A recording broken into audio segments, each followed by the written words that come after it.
वो सुबह जैसे ही हम उठते हैं तो हमारी सबसे पहली ख्वाहिश ये होती है कि हमारा मोबाइल जो है ना वो हम तक पहुंच जाए। चाहे वो तकिए के नीचे पड़ा है, चाहे वो चार्जिंग पे लगा है, चाहे वो घर का कोई छोटा बच्चा उसको इस्तेमाल कर रहा है। उसकी वजह ये होती है कि हम इंफॉर्मेशन से काफी सारे जुड़ चुके हैं। मुल्क में क्या चल रहा है, किसका मैसेज आया, किसकी कॉल आई है। बिल्कुल इसी तरीके से आज सुबह जब मैं उठा तो मुझे एक व्हाट्सअप आया हुआ था, जी सर मैं एक इंजीनियर हूँ और मुझे नौकरी की तलाश है। मैं चाहता हूँ कि मेरी ऑयल एंड गैस सेक्टर के अंदर नौकरी हो। मैं यूट्यूब के ऊपर आपकी वीडियोस देखता रहता हूँ तो काफ़ी इन चीज़ों से सीखता हूँ। तो मेरी अभी तक काफ़ी अरसा हो गया है। मैं ऑयल एंड गैस सेक्टर के अंदर सिर्फ मैं ही नहीं, मेरी जो फैमिली है वो भी चाहती है। इवन दो कि मुझे कंस्ट्रक्शन इंडस्ट्री से 2-3 ऑफर्स भी आई तो मैंने उनको रिजेक्ट कर दिया because I am waiting for oil and gas sector. और इसके बावजूद कि मैं श्लम्बर्जर, वेदरफोर्ड, बेकर या upstream oil and gas industry के अंदर जो कंपनीज हैं उनके अंदर अप्लाई भी कर चुका हूँ, ऑनलाइन भी एप्लीकेशन दे चुका हूँ, लेकिन मुझे कहीं से कोई ऑफर या कोई कॉल नहीं आ रही। तो आप इसमें मुझे कोई गाइडलाइन दें। तो इसलिए मैंने सोचा ये वीडियो बना दूं, उनको भी मैंने जो एडवाइस की हैं उनको आपके साथ भी शेयर कर दूं, क्योंकि ये काफ़ी बड़े मसले होते हैं और इनको एड्रेस करना ताकि आप लोगों को भी कुछ रहनुमाई मिल जाए। सबसे पहले तो आप लोगों ने मुझे इस चीज़ के बारे में कमेंट एरिया के अंदर बताना है कि इस शख्स ने, इस इंजीनियर भाई ने जो कंस्ट्रक्शन इंडस्ट्री से ऑफर्स आई उनको रिजेक्ट किया, क्या उन्होंने ठीक किया या नहीं।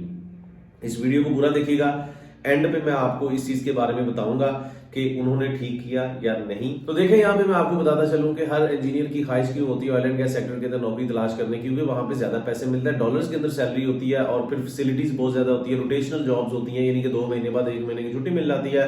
रफ एंड टफ एनवायरमेंट जरूर होता है लेकिन उसके बदले में आपको बहुत कुछ मिल रहा होता है और फिर पूरी दुनिया घूमने का मौका मिल जाता है। ये ज्यादातर कंपनीज आपको एक कंट्री से दूसरे कंट्री, दूसरे से तीसरे, European, American, Canadian, Australia, New Zealand, Pakistan, India, ये सारे कंट्रीज आपको, और गल्फ कंट्रीज भी।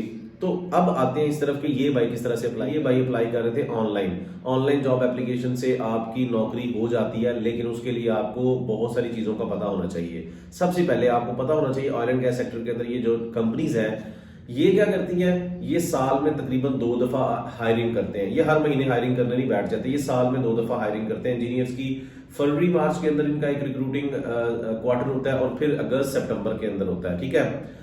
अब जो लोग ऑनलाइन अप्लाई करते हैं वो ये चीज गौर से सुने कि आपने कोशिश करनी है, ये बड़ा प्रैक्टिकल टिप है मैं आपको जो बताने जा रहा हूँ, जो शेयर करने जा रहा हूँ, वो ये है लिंक्डइन के ऊपर जाके अपने अपने कंट्री के अंदर जो आपके ये कंपनीज होंगी, आपका कोई भी कंट्री है, चाहे पाकिस्तान है, बांग्लादेश है, इंडिया, अफगानिस्तान है, आपके कंट्री के अंदर ये सारी कंपनीज मौजूद हैं। सबसे पहले गूगल करें कि ये कंट्री आपके किस सिटी के अंदर इनका हेड ऑफिस है, इनके कोशिश करें इनके एचआर के साथ तल्लकात बनाने की लिंक्डइन के थ्रू, और उनका ईमेल लें।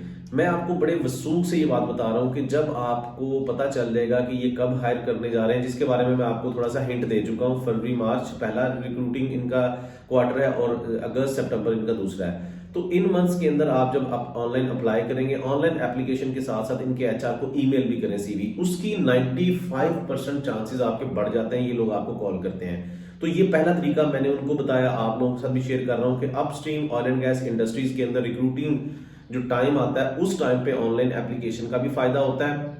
और दूसरा टिप क्या है, इनके जो हायरिंग रिक्रूटर्स होते हैं, एचआर्स होते हैं, उनके तो वो लिंक्डइन के थ्रू आपको मिल जाते हैं। इसलिए लिंक्डइन के ऊपर ये कोई इतना वो आसान काम नहीं है।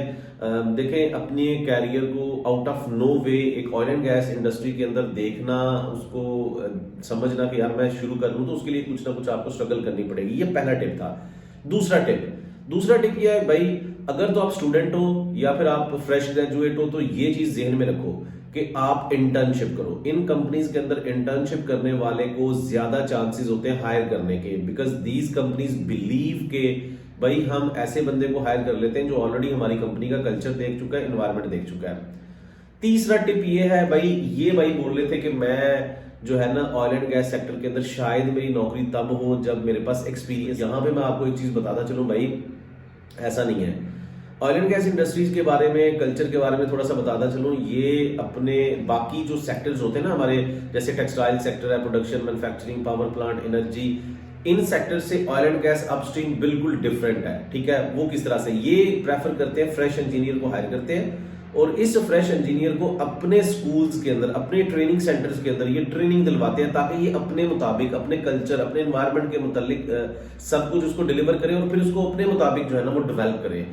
हाँ, ऑयल एंड गैस सेक्टर्स में जब आप एक कंपनी को ज्वाइन कर लेते हो तो फिर वहां से आप स्विच करते हो दूसरी तीसरी एक ही तरह की कैटेगरी की कंपनीज के अंदर आप स्विच कर सकते हो। लेकिन बाकी जो आपका एक सेक्टर होता है, लाइक डिफरेंट इंजीनियरिंग इंडस्ट्रीज होती है, कंस्ट्रक्शन होगी, तो वहां पे फिर आप एडजस्ट इतनी जल्दी नहीं हो पाते, बिकॉज ये डिफरेंट एनवायरनमेंट है, यहाँ पे सैलरीज बहुत ज्यादा है। बाकी इंडस्ट्री के अंदर आप जाएंगे तो सैलरी कम होती है, तो आपको वो डाइजेस्ट ही नहीं हो पाता। तो ये दूसरी चीज ये थी कि इंटर्नशिप्स करें, और फ्रेश इंजीनियर्स के बारे में जो आपके जेहन में कंफ्यूजन है, पता नहीं 3 से 4 साल का एक्सपीरियंस आ जाएगा तो मुझे रख लेंगे, ऐसा बिल्कुल नहीं है भाई। आप शुरू में ही ट्राई कर सकते हैं, और ऑयल एंड गैस सेक्टर के अंदर नौकरी अगर आपको मिल जाती है तो वो आपको ट्रेनिंग्स देंगे, वो आपको उनके डिफरेंट तरह के स्कूल्स होते हैं, डिफरेंट कंट्रीज के अंदर 2 महीने की स्कूलिंग होती है, आपको पूरा एनवायरनमेंट समझाया जाता है, आपको पूरी ट्रेनिंग्स दी जाती है, काम किस तरह से होगा, क्या क्या टेक्निकल ट्रेनिंग से लेकर आपके जितने भी सेफ्टी की ट्रेनिंग्स है, ये कंपनी जिम्मेदार होती है उसको कंडक्ट करवाती है, यानी कि आपकी री इंजीनियरिंग होती है। एक आपने इंजीनियरिंग, अब ये आपको अपने तरीके से इंजीनियर। और फिर एक और बड़ा जबरदस्त टिप जो मैंने इनको डिलीवर किया वो ये था कि आप विजिट वीजा के ऊपर जाके अपनी नौकरी को हंट करें। देखिए इस तरह से होता है कि जब आपको जो ऊपर वाले मैंने टिप्स बताए, ऑनलाइन एप्लीकेशन आपकी कंसीडर नहीं की जा रही, इंटर्नशिप्स के बावजूद आपकी नौकरी नहीं हो रही, तो फिर आपको क्या करना है? Visit visa is the most important thing. देखें विजिट वीजा के ऊपर भी गैम्बलिंग है, एक जुआ समझ लें, लेकिन मैं ये समझता हूं कि अगर आप रिस्क लेते हो तो आपके 90% चांस यहाँ पे बढ़ जाते हैं। क्यों?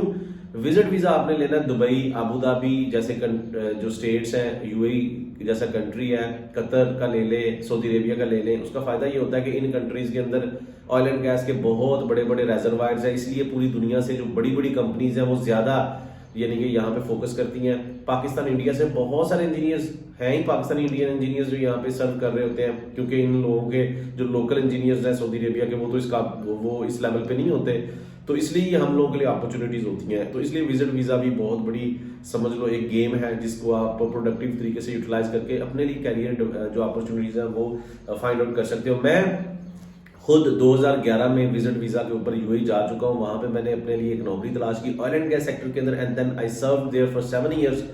और फिर मैंने प्रोजेक्ट मैनेजमेंट को ऑप्ट किया, जो मेरा कैरियर लाइन है, जहां पे मैं ट्रेनिंग्स भी देता हूं। So it's a wonderful career line. लेकिन ये जो टिप्स मैंने आपको बताए हैं इनसे आपको गुजरना पड़ेगा। मुझे भी प्लेट में रख के किसी ने कोई चीज नहीं दी थी, मेरे पास भी कोई रेफरेंस नहीं था, मुझे भी इसी तरीके से स्ट्रगल करनी पड़ी।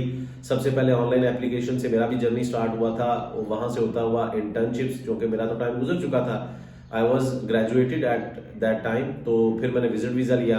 तो भाई ये कुछ टिप्स हैं, अगर तो आपके अंदर हिम्मत है, आप समझते हो कि हाँ मेरे अंदर जुनून है, जज्बा है, तो फिर तो ये टिप्स जो है ना आपके लिए काम करेंगे। लगे रहें, हिम्मत नहीं आ रहे, इंशाल्लाह देर आए दुरुस्त आए वाली कहावत तो आपने सुनी होगी। मेहनत करें और यकीन रखें आपको जरूर अपॉर्चुनिटी मिलेगी। रुके, एक और टिप है जो कि मैं नहीं चाहता कि आप इसको भी मिस करें। एक और टिप ये है कि भाई ऐसे ही आपने वो नहीं करना, ऑनलाइन एप्लीकेशंस नहीं डालते रहना। इंटर्नशिप्स ठीक है, वो एक अच्छी चीज है, वो करनी चाहिए, और फिर विजिट वीजा भी ऐसे ही नहीं कर लेना। इस विजिट वीजा को मोर प्रोडक्टिव करने के लिए भाई स्किल्ड आप अपने आप को स्किल्ड इंजीनियर बनाएं। स्किल्ड इंजीनियर का मतलब क्या होता है कि आप इन कंपनीज के अंदर जब जाते हैं तो आपका बहुत सारा आप कंपटीशन होगा। पाकिस्तान के अंदर है तो पाकिस्तानी इंजीनियर के साथ आपका कंपटीशन होगा, इंडिया के अंदर है तो इंडिया, यूएई सऊदी अरेबिया के अंदर जाएंगे तो फिर भाई सारे लोग वहां पे इकट्ठे हो जाएंगे, तो कंपटीशन बढ़ जाता है। स्किल सीखें। अब मैं ये समझता हूँ यहाँ पे कि स्किल जो है वो आपकी इंजीनियरिंग फील्ड से मुतालिक होना चाहिए। ये कंपनीज खुद ट्रेनिंग जरूर देती है, लेकिन ये जो सबसे इंपॉर्टेंट चीजें बंदे के अंदर देखती है ना कि ये बंदा किस हद तक लर्निंग का जो है ना ख्वाहिशमंद है, पैशनेट है। सिर्फ ये पैशन नहीं लेके जाना आपने, भाई मैं ऑयल एंड गैस सेक्टर के अंदर नौकरी करना चाहता हूँ, मैं ये कर दूंगा, मैं वो कर दूंगा, नहीं भाई। अपना जज्बा बचा के रखें, अपनी पैशन को थोड़ा सा सेव करें। किस लिए? आपने स्किल को भी पोर्ट्रे करना है। भाई मैं स्किल्ड इंजीनियर हूं, मेरे पास स्किल है। अब स्किल किस चीज का? स्किल किसी भी चीज का हो सकता है। आपकी मैनेजमेंट का स्किल्स हो सकते हैं, आपके पास डिजाइनिंग के स्किल्स हो सकते हैं, आपके पास कॉन्ट्रैक्ट मैनेजमेंट के स्किल्स हो सकते हैं। तो स्किल के बगैर कभी भी विजिट वीजा के ऊपर जाके नौकरी तलाश नहीं करनी, हमेशा स्किल सीख के। अब यहां पे मैं आपको, बहुत सारे लोग कहते हैं सर आप पूरी इंफॉर्मेशन नहीं देते, तो यहां पे मैं आपको बताता चलूं कि जो प्रोजेक्ट मैनेजमेंट या प्लानिंग कंट्रोल का स्किल है, ये लीडर्स का स्किल है, मैनेजर्स का स्किल है। ये अगर ट्रेनिंग फ्रेश इंजीनियर सीखेगा ना तो वो बड़ी जल्दी किसी भी कंपनी के अंदर नौकरी हासिल कर लेगा, क्योंकि मैनेजमेंट का ताल्लुक जो होता है वो किसी भी कंपनी के एनवायरनमेंट को समझने के साथ बहुत ज्यादा होता है। तो it will help you a lot कि जब भी आप किसी कंपनी के अंदर जाते हो तो चूंकि आपने मैनेजमेंट के अंदर चीजें सीख रही होती हैं, यूनिवर्सिटीज के अंदर इस पे फोकस नहीं होता, ये तो आपको भी पता है। तो मैनेजमेंट का स्किल जो है वो आपको हेल्प आउट करता है कि किसी भी कंपनी के अंदर जब आप जाएंगे तो उसके एनवायरनमेंट को कैसे समझना है, यहाँ पे काम कैसे किया जाता है, कौन कौन सी इंपॉर्टेंट चीजें हैं। अच्छा जी, यहाँ पे आपने ग्रो करना है तो किन चीजों को मैनेज करना होगा, आपकी टीम के साथ आपको कैसे चलना है, वक्त के साथ साथ आपको अपने स्किल को किस तरीके से किस तरफ लेके जाना है, तो ये सारी चीजें इस तरफ होती हैं। तो इंजीनियर्स के लिए प्लानिंग, कंट्रोल, मैनेजमेंट का स्किल मैं भी करवाता हूं। अगर आप इस चीज को समझना चाहते हैं, सीखना चाहते हैं प्रोफेशनल तरीके से, तो आप इस वीडियो की डिटेल में दिए गए लिंक को क्लिक करके मेरे आने वाले सेशन का भी हिस्सा बन सकते हैं, फ्री डेमो लेक्चर भी ले सकते हैं। और कोशिश करें कि ऑयल एंड गैस सेक्टर के अंदर कैरियर बनाने के लिए जो ये सारी चीजें इनको फॉलो करें। और अब हम एंड पे बात करते हैं उस सवाल पे जो मैंने शुरू में रखा था कि भाई इन साहिब को क्या कंस्ट्रक्शन इंडस्ट्री से आने वाली ऑफर लेनी चाहिए थी until unless oil and gas sector के अंदर नौकरी हो जाए। तो जी बिल्कुल, मेरी राय ये है कि जब भी आप एक ख्वाहिश रखते हो कि मेरी ऑयल एंड गैस सेक्टर के अंदर नौकरी हो जाए और मीनवाइल आपको किसी और कंपनी से ऑफर आ जाती है, तो आप उसको जरूर अवेल करें। उसका फायदा ये होता है कि आपकी एक इनकम स्टार्ट हो जाती है, सेकेंडली आप इंडस्ट्री के अंदर मौजूद लोगों के साथ इंटरेक्शन आपका शुरू हो जाता है। उससे फायदा ये होता है कि आपकी अवेयरनेस बढ़ती है, आपकी नेटवर्किंग बढ़ती है, आपको और ज्यादा अपॉर्चुनिटीज मिलती हैं, और ज्यादा डायरेक्शंस नजर आती हैं, और फिर आप इस चीज को ज्यादा प्रोडक्टिव तरीके से समझ पाते हो, यूटिलाइज कर पाते हो। सो गाइस, कमेंट्स में जरूर लिखिएगा कितना हेल्प किया इस वीडियो ने आपको अपने कैरियर को डेवलप करने के लिए, ऑयल एंड गैस सेक्टर को समझने